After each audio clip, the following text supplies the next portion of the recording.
Gênesis capítulo 38, do versículo 1 ao 2, começando no primeiro, diz assim: E aconteceu no mesmo tempo que Judá desceu de entre seus irmãos e entrou na casa de um homem de Adulão, cujo nome era Ira.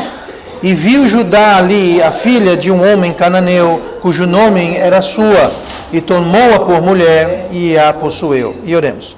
Amado Pai, Deus querido, obrigado pela Tua palavra. Pedimos agora que o mesmo Espírito que inspirou os homens santos de escrevê-la, inspiradas por Ti, ó Pai, esse mesmo Espírito possa agora nos ajudar a ouvir, entender, que possa nos levar a toda a verdade, que possa ajudar a mim, ó Pai, a pregar com poder, com eficácia a Tua palavra esta noite. Nós pedimos isso em nome de Jesus. Amém. E vamos então nos sentar esta noite e voltamos ao nosso estudo do capítulo 38 do livro de Gênesis, que nós começamos na semana passada, e nós estamos traçando o tema de um perfil de um rebelde. O perfil de um rebelde. A gente viu que você lê o capítulo 38 de Gênesis e não fica muito aparente, o tema principal não salta imediatamente. Trata-se aparece uma narrativa de um episódio que houve na vida de Judá, um dos filhos de Jacó, mas na realidade o que o capítulo 38 está lidando com rebeldes, especificamente Judá, mas também os filhos de Judá, e também esse amigo dele aqui que nós vimos, esse tal de Ira, e então é isso que ele vem trazendo. E semana passada nós vimos algumas características que podem estar presentes na vida de uma pessoa rebelde. Não quer dizer que todo rebelde vai apresentar todas as características, mas ela pode ter uma ou mais dessas características que nós vimos na semana passada. Hoje nós vamos fazer algo um pouquinho diferente. Nós vamos ver hoje, ou começar a ver hoje, algumas características que são pertinentes, que pertencem a todo rebelde. Sempre que é um rebelde, ele vai apresentar estas características. Semana passada era diferente, porque o que a gente viu, nem todo rebelde vai ter todas aquelas características. Vai ter uma, duas ou mais, uma combinação. Mas dificilmente vai ter todas. Hoje, no entanto, nós vamos ver, ou começar a ver, características que pertencem a todo rebelde.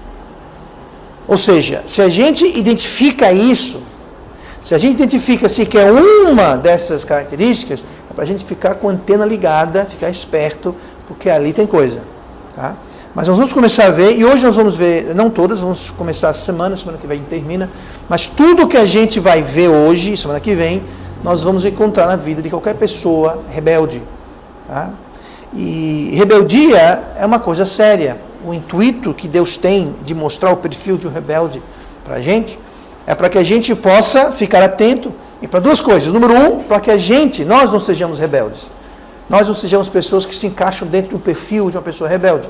E a segunda coisa é que a gente possa não se misturar com pessoas rebeldes. A gente possa se afastar e evitar o máximo possível lidar com pessoas rebeldes. E nós vamos ver por quê. Porque rebelião é coisa séria.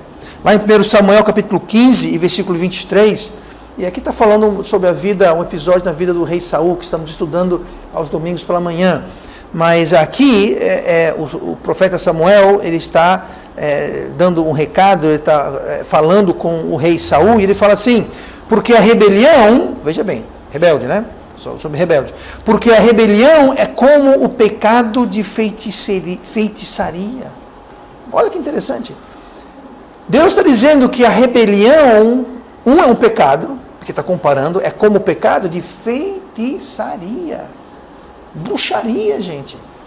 Sabe, a gente costuma achar que rebeldia. Não, rebeldia é uma coisa séria, não é coisa para se brincar, não é coisa para a gente fazer pouco caso. Rebeldia é como o pecado de feitiçaria, e o porfiar é como iniquidade e idolatria. Mas o que é porfiar? Porfiar é você querer fazer diferença, fazer caso, é você ter um argumento contra Deus, você não concordar com Deus, você discordar com Deus. E rebelião é isso, é quando você se rebela contra Deus. Deus fala isso, aquilo, e a pessoa se rebela, ele porfia, ele briga, ele luta, ele contenda contra aquilo. Então ele está falando aqui, rebelião é como feitiçaria, o porfiar, ou discordar com Deus, é iniquidade e idolatria. Por que iniquidade? Porque é pecado. Por Por que idolatria? Porque idolatria é quando a gente coloca alguma coisa acima de Deus. E quando a gente coloca a nossa opinião, a nossa vontade, o nosso querer acima da vontade de Deus, a gente se rebela contra a vontade de Deus, então nós estamos nos elevando como idólatras. Estamos nos fazendo idólatras porque erguemos essa imagem. Sabe, muita gente pensa que idolatria é uma estátua, idolatria é uma imagem, idolatria... Não. Idolatria é qualquer coisa. E a idolatria mais perigosa é aquela mais sutil, aquela que você não vê porque ela está no coração, está na mente da gente. Então nós temos que ter cuidado com isso, é uma coisa muito, muito séria. Então, vamos começar hoje a ver então algumas características a partir desse episódio na vida de Judá, algumas características que se encaixam no perfil de todo rebelde. Olha comigo no versículo 26, Gênesis, e vamos voltar um capítulo, vamos voltar para o capítulo 37, quero dar um pulinho de volta no capítulo 37, e diz assim, Gênesis 37 e versículo 26. A gente vai voltar ao capítulo, mas é que o trecho que nós vamos ler no capítulo anterior está falando sobre Judá. Tá?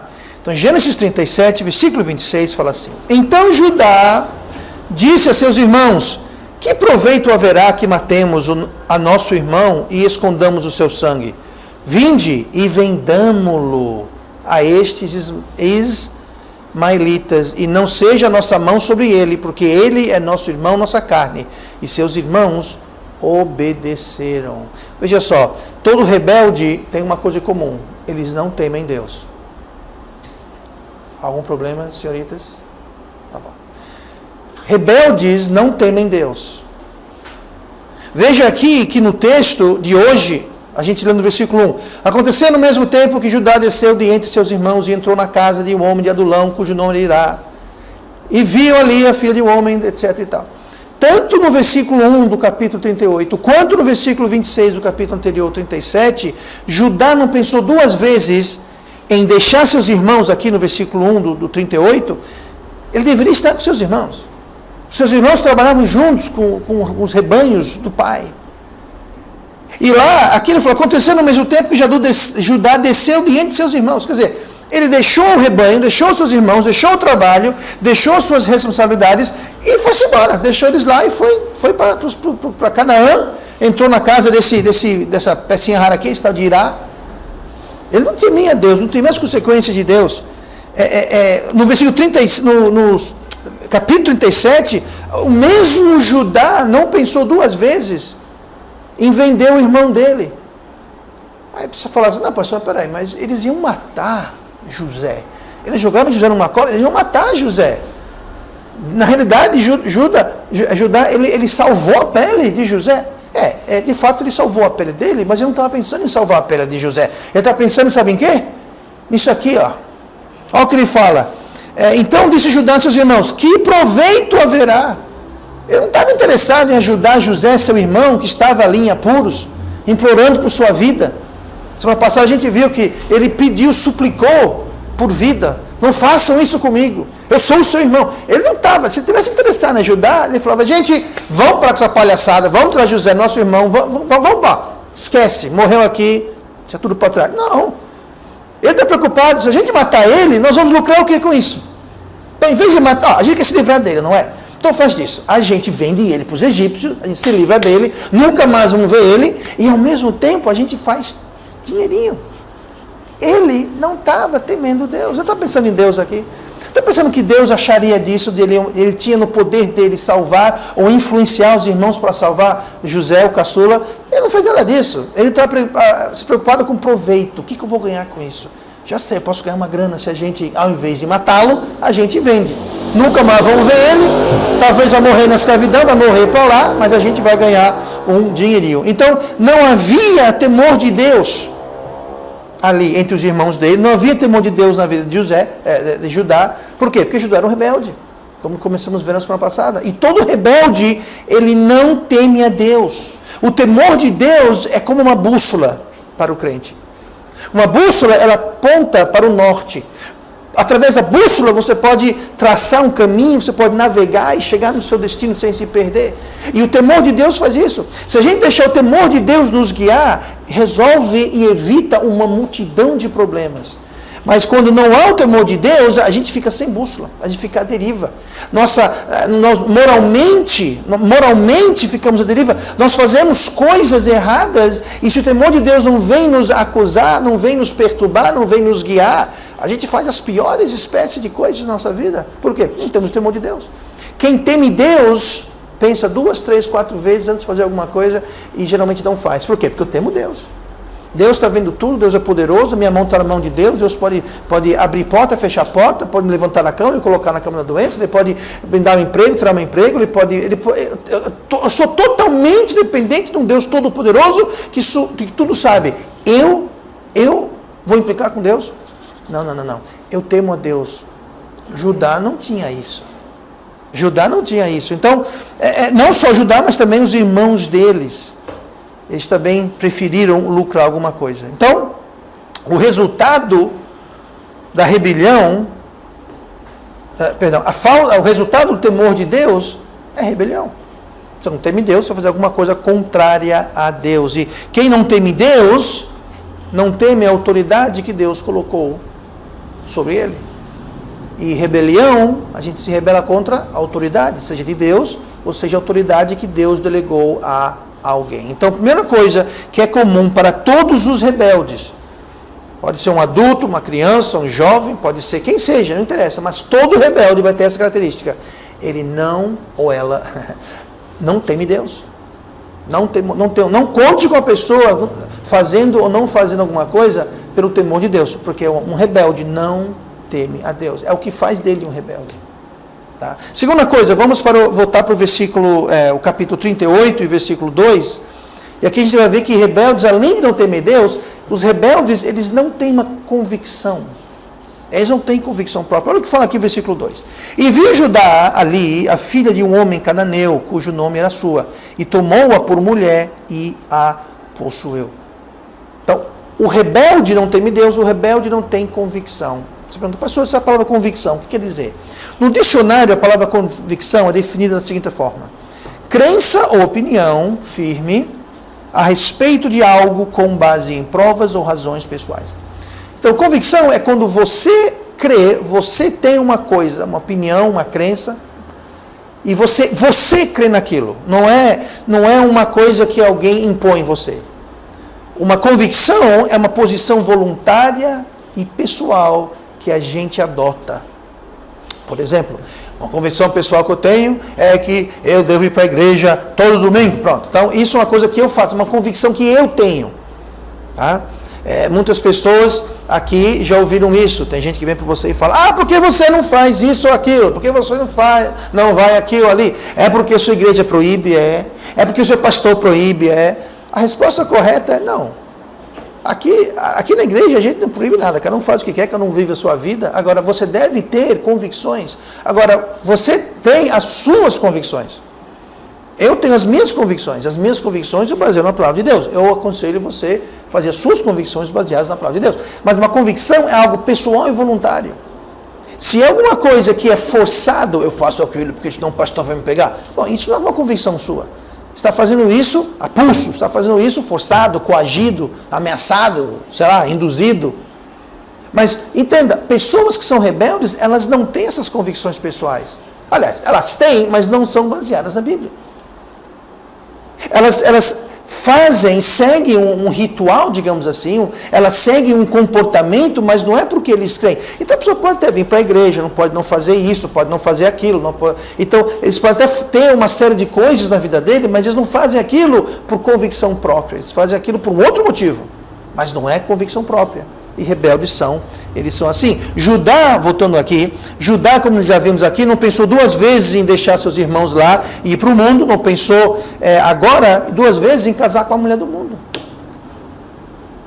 Ele não tem convicção própria. Agora veja bem, ele sabia perfeitamente, ele sabia da história do tio dele, que é o tio dele, Esaú, que casou com as mulheres do mundo, e o que aconteceu com a linhagem dele. Ele sabia que ele não deveria casar. Lembra aquela história de Diná, que Sequém se juntou, queria casar com Diná, aquela coisa toda, acabou morrendo na cidade todinha. Mas ele sabia que não deveria. Qual foi o grande... E outra coisa, Judá estava lá, ele sabia, ele participou de todo aquele episódio, ele sabia que... Ele falou o quê? Como que pode esse mundano casar com a nossa irmã? Como pode alguém do mundo casar com nós, que somos o povo de Deus? Foram lá e mataram todo mundo. Agora, está o mesmo Judá está agora indo e casando com alguém que não é do povo de Deus, alguém que eles estavam impedidos, proibidos de casar, de se misturar. Mas ele pensou 2 vezes, deixou seus irmãos, foi para o mundo, viu uma menina que ele gostou, casou. Errou porque ele não tinha convicção. Ele sabia que era errado, ele sabia os danos que causariam, que haviam já causado na vida dele, mas ele, não tinha uma convicção em relação a isso. Para ele o que interessava era o que ele queria. E o rebelde é assim. Não adianta você chegar para o rebelde e tentar pleitear, argumentar com ele sobre convicções do que é certo e errado, porque o rebelde não tem convicções. Ele tem convicção própria. A convicção dele é o que eu quero, é o que vale. O que eu quero fazer, eu faço. O que eu quero falar, eu faço. Eu não quero ir, eu vou. Eu faço o que eu quero. Se é errado, se é certo. Se alguém gosta ou não gosta, isso não é da minha conta, problema de vocês. Eu vou fazer o que eu quero. Essa é a convicção, é a crença do rebelde. E todo rebelde ele tem assim. Aí eu pergunto, mas por que tanta contrariedade com a vontade de Deus? Eu não sabia que Deus não queria. Por que ele foi e fez isso? Porque simplesmente era a vontade de Deus.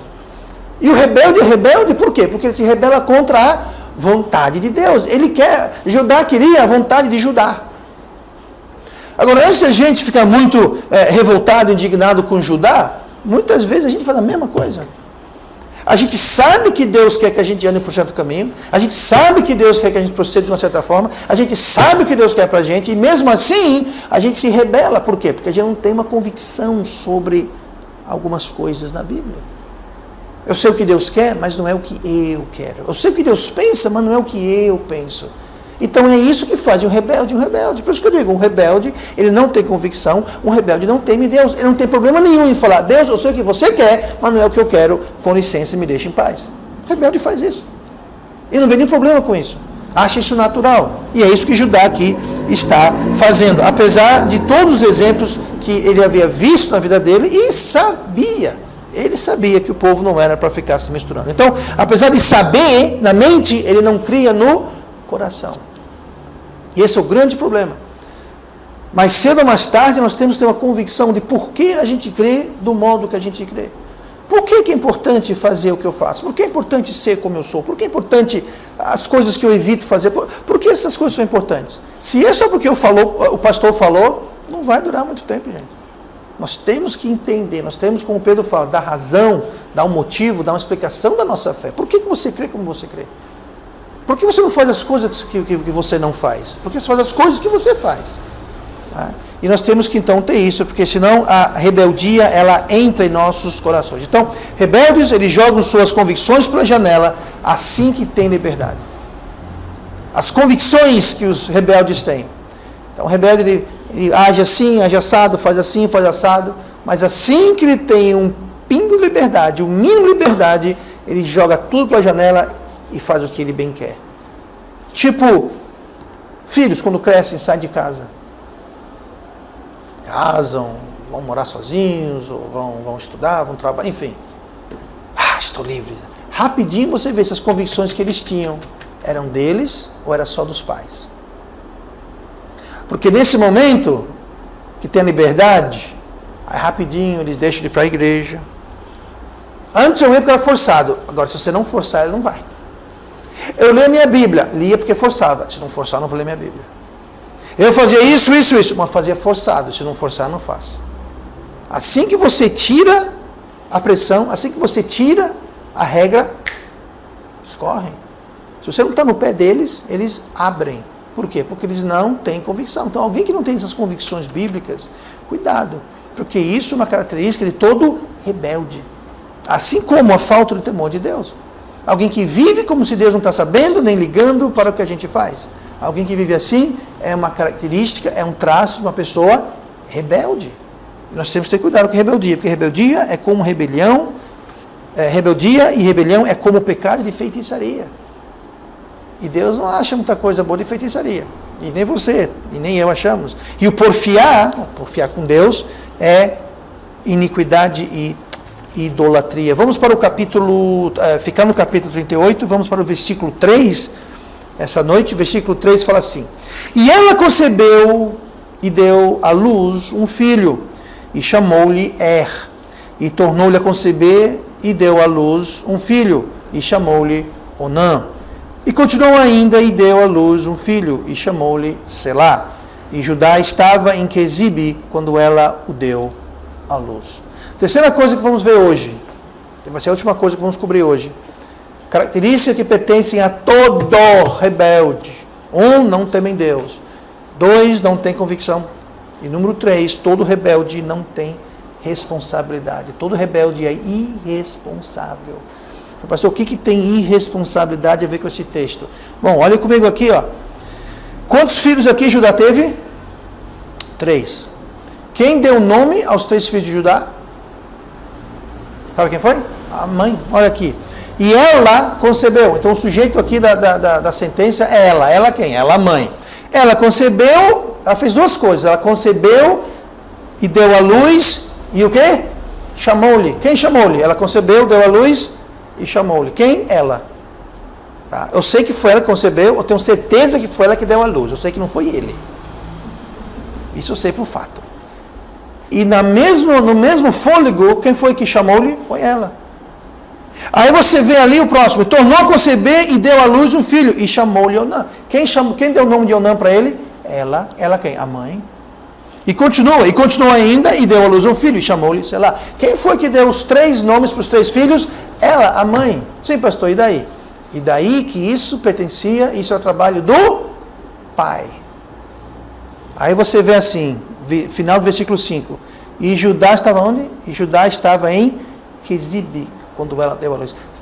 Ela estava em casa dando luz? Onde é que ele estava? Ele estava lá. Não, ele estava em Quezibe, fazendo o quê? Não interessa, ele não estava lá. Quando minhas filhas nasceram, sabe onde é que eu estava? Eu não estava em Quezibe. Eu estava na sala de espera, falando para o outro. É, não é? Você não estava lá, eu fui, estava. Não, o pai está presente, gente, o pai está presente. Tanto que era o pai, naquela época, também era parte da cultura, o pai está presente para saber, porque naquela época não sabia se era homem, se era mulher, né? Não sabia.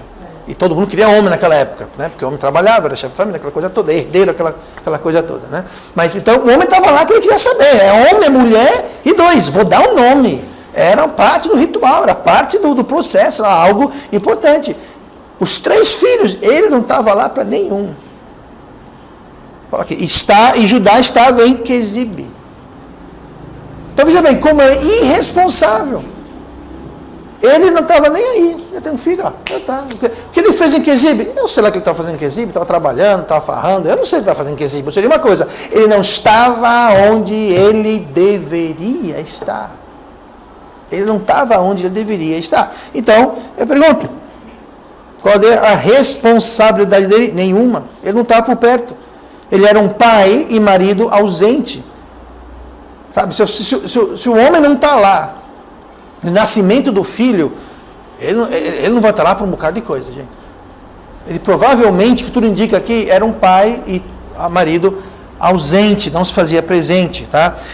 Outra coisa, devido à irresponsabilidade dele, à ausência dele, os seus filhos, Onã, e Selá, não foram criados pelo pai. Veja bem, o pai teve uma criação que era uma criação que havia ali um ensino da palavra de Deus. Ele vinha de uma linhagem onde Deus trabalhava.